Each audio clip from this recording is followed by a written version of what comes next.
யோசேப்பு களஞ்சியங்களை பெருசாக்கி அந்த 7 வருஷம் எவ்வளவு கோதுமைகளை சேமித்து வைக்க முடியுமோ சேமிச்சு வச்சார்.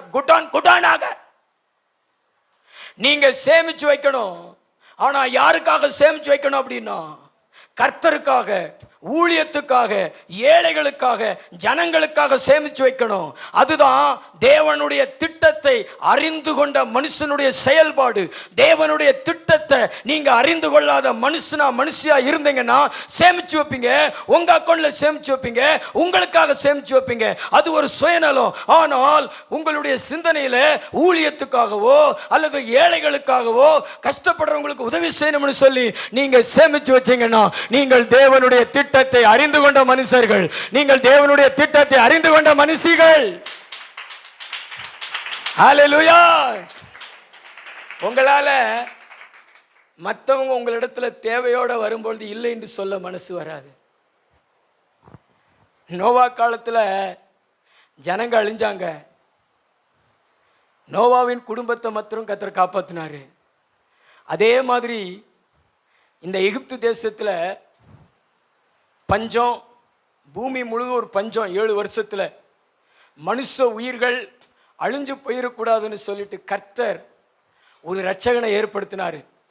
அந்த இரட்சகனுக்கு ஞானத்தை கொடுத்தார். அந்த இரட்சகனை எகிப்துக்கு கொண்டு போனார். தானியங்களை சேமிச்சு வைக்க சொன்னார்.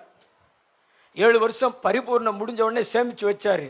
இப்ப ஜனங்கள் நடநடையா வாராங்க, சகல தேசத்தார் வாராங்க, எல்லாரும் யோசேப்பிட்ட வாராங்க. இந்த யோசேப்பு இல்லைன்னு சொல்லல. பஞ்சத்துல ஒரு உயிரை கூட சாக விடல யோசேப்பு. தம்பி, பஞ்சத்துல நிமிந்து பாருங்களேன், அவன் தான் யோசேப்பு. பஞ்சத்துல ஒரு ஆளை கூட சாக விடல.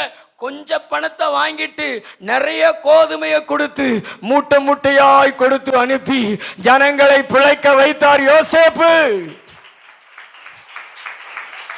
ஆண்டவர் உங்களை பார்த்து சொல்றாரு, உன்னை கொண்டு ஆண்டவர் ஏதோ செய்யணும்னு நினைச்சுதான் கர்த்தர் இந்த பூமிக்கு கொண்டு வந்திருக்கிறாரு.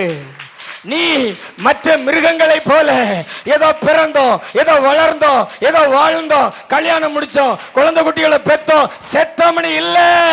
உன்னை கொண்டு தேவன் ஏதோ ஒன்றை செய்ய நினைத்திருக்கிறார். எஸ்தரை போல உன்னை கொண்டு ஏதோ செய்யணும்னு நினைச்சிருக்கிறார். நெகேமியாவை போல உன்னை கொண்டு ஏதோ செய்யணும்னு நினைச்சிருக்கிறார். மோசேயை போல ஏதோ உன்னை கொண்டு செய்யணும்னு நினைச்சிருக்கிறாரு. நீ அந்த திட்டத்தை அறிந்து கொள். அந்த திட்டத்தை நீ அறிந்து கொள்ளலனா பிசாசு உனக்குள்ள சுயநலத்தை உண்டாக்கி உன்னுடைய வாழ்க்கையை வேஸ்ட் ஆக்கிடுவான், உன் வாழ்க்கையை வீணாக்கிடுவான்.